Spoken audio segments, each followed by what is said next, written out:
Lele sekilo aja nggak habis selama PPKM ini.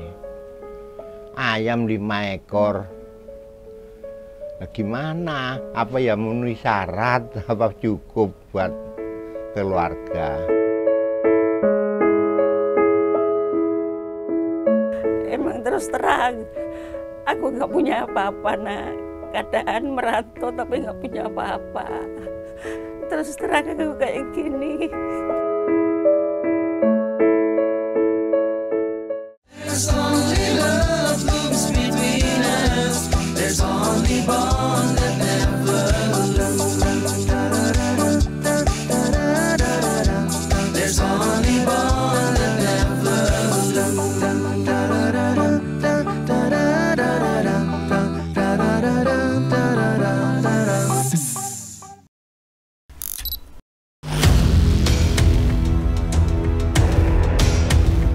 Saat ini kita memang sedang berhadapan dengan virus COVID-19 yang tak kasat mata, sadar ataupun tidak.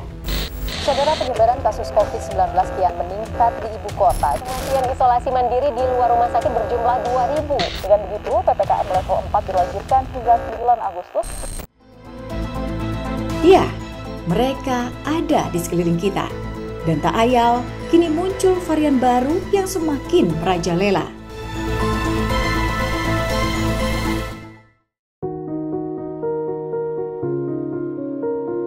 Kita semua pasti lelah, dan bagi kebanyakan orang, mungkin hampir saja menyerah, bahkan putus asa di situasi yang kian tak menentu ini.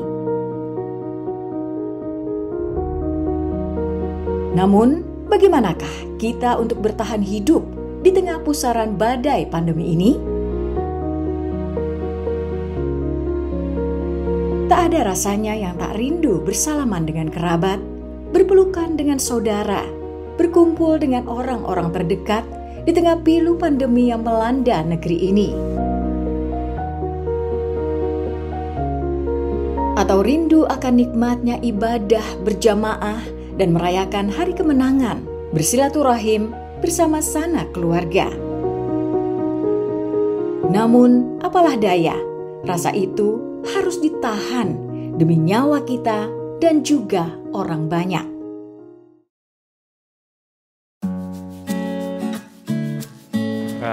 Pendapatan berkurang, pertama sih. Kedua nggak bisa liburan sih, karena nggak bisa kemana-mana juga lagi pandemi kayak gini. Kali bagi buat pedagang itu ya, omset pasti turun ya. Tidak bisa ketemu keluarga yang di luar kota gitu. Nggak bisa kumpul bareng teman, terus tukar pikiran dengan teman-teman. Yang paling berasa buat gua itu penutupan jalan, banyak banget penutupan jalan. Iya, kalau gini sih jadi yang gimana ya, orang-orang di rumah semua gitu, yang maksudnya jadi ya sepi lah dagang gitu jadinya. Ya nggak bisa pulang kampung, nggak bisa nemuin orang tua di kampung. Nggak bebas kemana, ke masjid nggak bebas. Pokoknya ibadah nggak bebas lah. Pas lebaran aja sih sedih, nggak bisa pulang karena kan ada penyekatan di mana-mana gitu. Sedihnya sih sepi dagang soalnya, jalannya ya, sepi.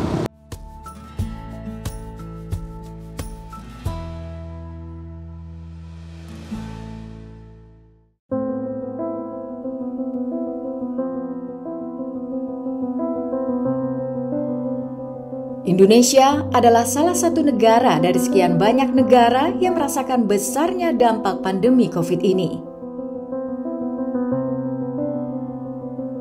Lebih dari 3 juta orang yang terkena PHK. 30 juta UMKM gulung tikar karena usahanya bangkrut.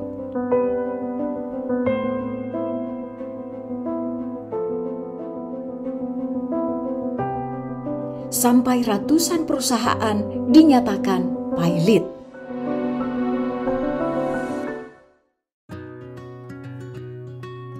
Ya turun drastis semua sih, dari segi ekonomi mah pasti turun, dari gaji juga pasti turun lah, pendapatan turun. Nggak jauh-jauh banget sih, ya kira-kira 20% lah berkurang. Nggak ada, alhamdulillah. Keluar masuk kerja, alhamdulillah. Tidak terlalu berdampak. Sangat besar Ya pengurangan pasti ada lah, banyak banget itu, hampir 50%-nya dari penghasilan saya. Ya. Segi ekonomi udah pasti turun drastis. Sedangkan kebutuhan untuk di rumah makin bertambah. Untuk susu anak, makan kita, dan lain-lain. Kalau pas sebelum PPKM masih agak lumayan. Kalau pas udah PPKM ya udah turun lah gitu. Kalau Obama mah laku, cuman ini aja pemasukan barangnya jadi berkurang. Berkurangnya jauh. Ya gimana ya, orang kantor-kantornya sekarang udah pada dirumahin, kantor-kantor banyak yang diliburin. Berkurang lah, harusnya kerja, sehabis kerja bisa cari sampingan apa gitu. Sekarang kan nggak bisa. Penghasilannya paling 70.000, kalau lagi bagus 70.000 paling.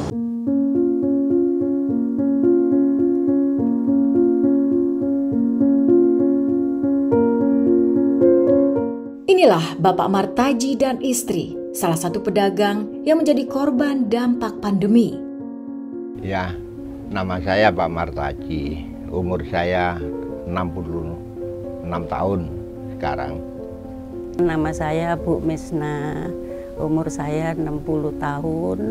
Saya ini kerjaan saya ya aktivitas jualan, terus terang aja. Saya ini kepingin aktivitas lagi, tapi ngeliatin keadaan kayak gini, sekarang keadaanku udah kayak begini, udah nol sekarang. Kuat bertahan sampai sekarang ini karena anak. Ini anak saya yang tinggal satu-satunya. Nama saya Eko Puji Hartono, umur saya sekarang 26 tahun. Saya selaku sebagai anak dari Bapak Martaji dan Ibu Misna. Saya jualan di sini hanya udah 30 tahun. Ya tetap jualan pecel ayam, pecel lele itu. Warung satu doang itu yang saya andalin. Aku nggak pernah pindah-pindah, hanya di situ doang. Lah sekarang keadaan begini, aku udah bangkrut, udah berhenti mulai PPKM.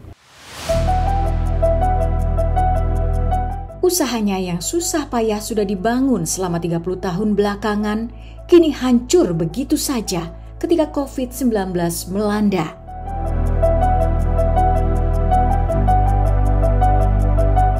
Dulu saya sebelum Covid, ya mohon maaf, saya ini nggak nonjolin masalah jualan saya. Dulu sebelum Covid nih, dikit-dikitnya saya ini ayam masih 20 ekor, Pak. Lele itu bisa 6 kilo, 7 kilo, Mbak, sebelum ada Covid. Nah sekarang udah keadaan Covid, tambah turun. Masa sekarang lele sekilo aja nggak habis selama PPKM ini. Ayam 5 ekor.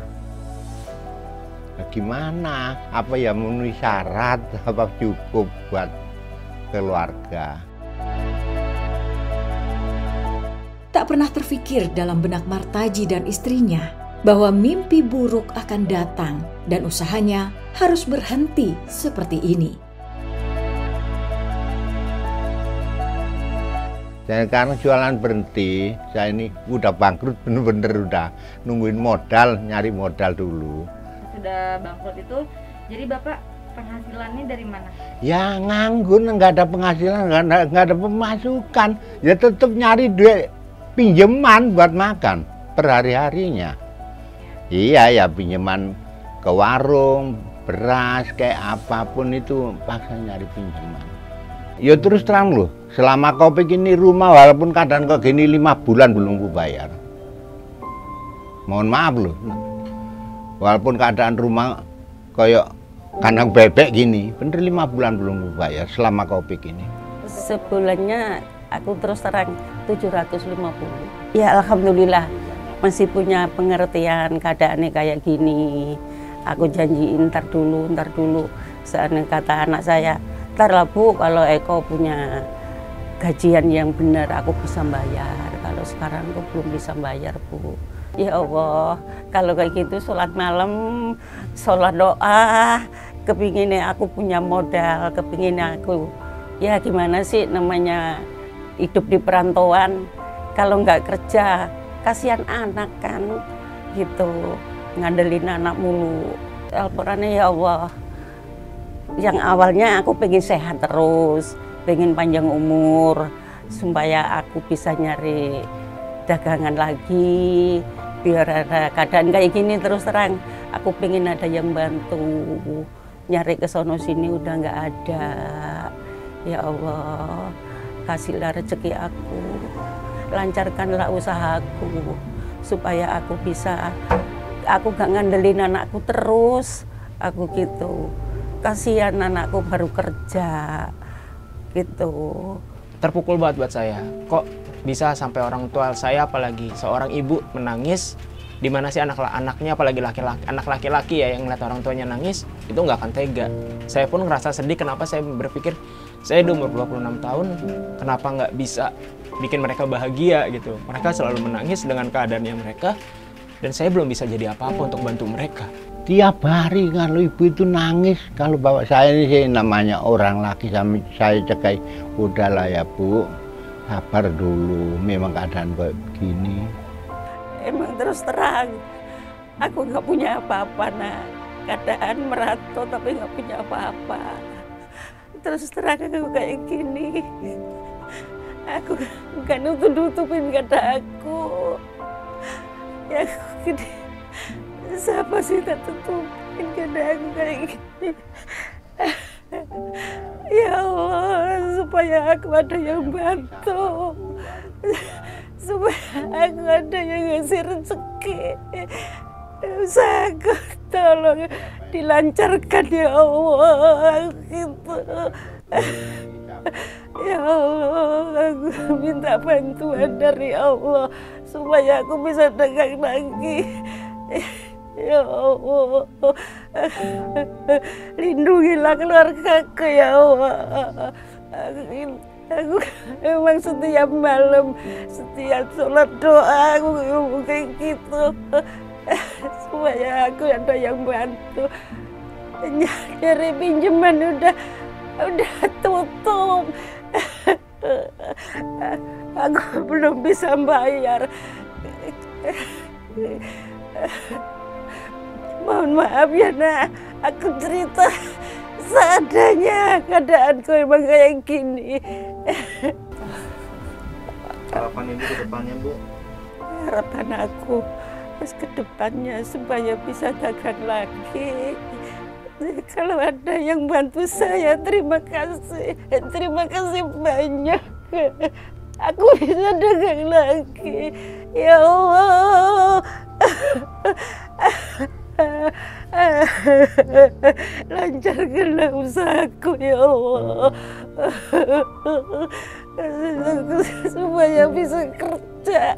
Aku ngandelin anakku doang. Iya, ya dibuat makan tiap hari dari mana kalau nggak dari anak. Anaknya nggak tahu itu duit dari mana. Sepenting tiap hari aku disuruh makan, Bu, buat makan. Aku belum gajian, Bu. Tahu gajian nggak memenuhi syarat. Nggak bisa bayar kontrakan, Bu.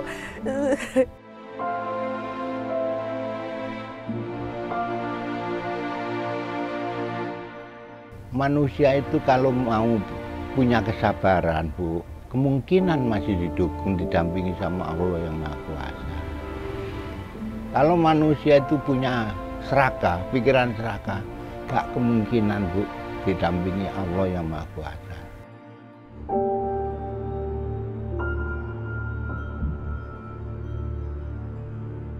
Harus sabar, nerima udah keadaan kayak begini.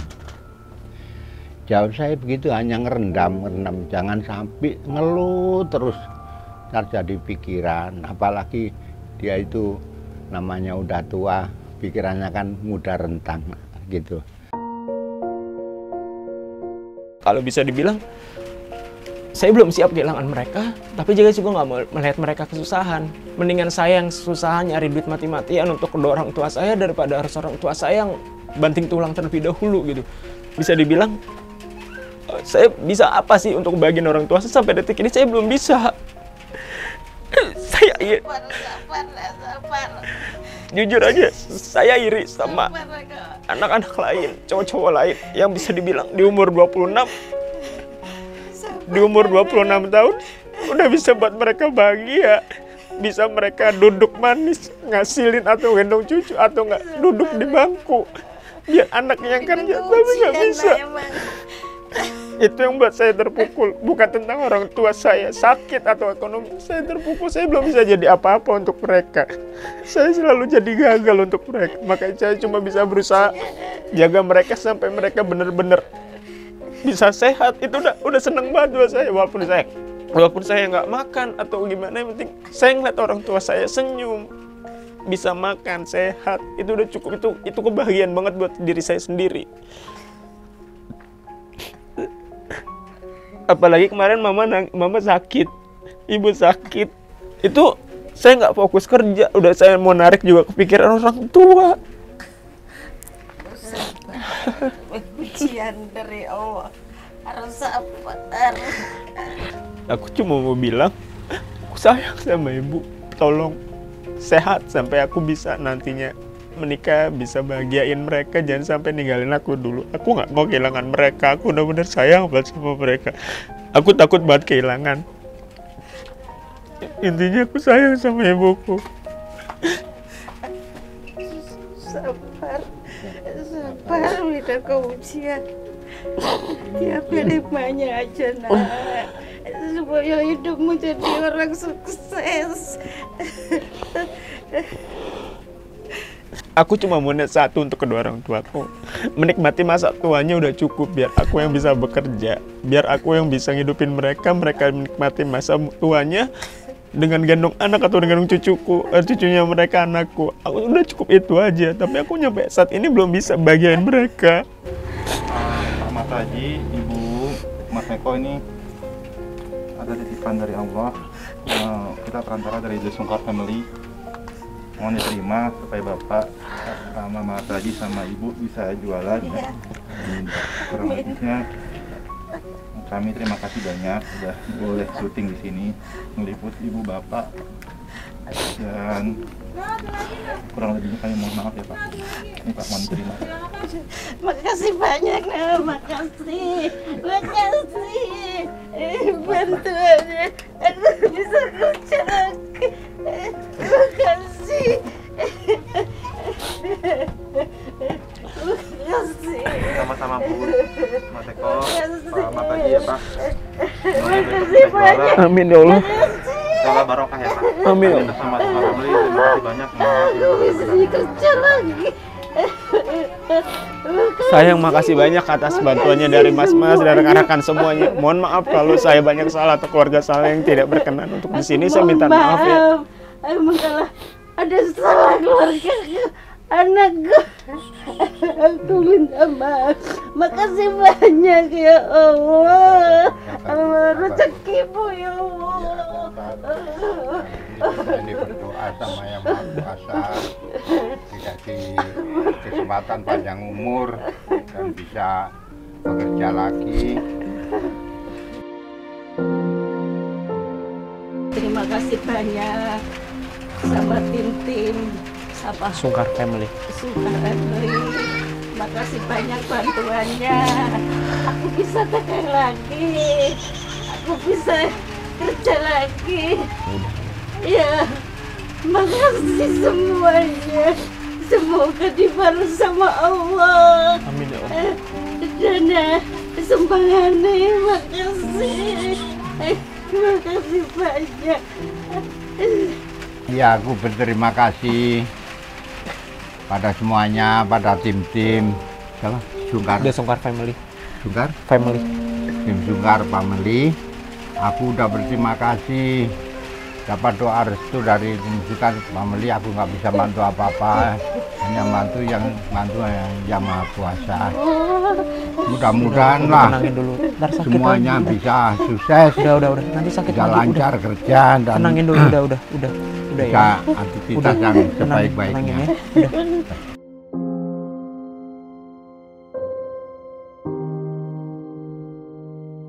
Makasih banyak. Makasih banyak semuanya. Saya ucapkan sekali lagi terima kasih atas bantuannya dari tim Sukar Family. Mohon maaf kalau saya nggak bisa bantu apa-apa. Mungkin Allah yang akan bantunya di kemudian hari dan Allah yang mengganti semua rizkinya dengan doanya ya. Untuk orang-orang yang di luar sana, apalagi anak laki-lakinya dan anak terakhir yang harus diikuti dengan orang tuanya, jangan pernah bersedih. Karena kenapa? Mereka bukan beban, mereka bukan tagihan dalam diri kalian, tapi mereka adalah anugerah dan bahkan mereka adalah kebahagiaan yang kita nggak akan pernah dapat dari keluarga lain. Tolong jaga mereka sampai bahagiakan mereka, jangan pernah mengeluh sedikit pun, karena apa yang kita keluarkan untuk keluarga kita, apalagi orang tua kita, itu akan dibalas oleh Allah jauh lebih nikmat nantinya di kemudian hari tanpa kita memintanya. Itu sih pesan dari saya, jangan pernah menyerah. Satu lagi, anggap mereka benar-benar itu harta dan bagai malaikat bagi kalian semua yang ada di luar sana. Jangan pernah menyerah ya.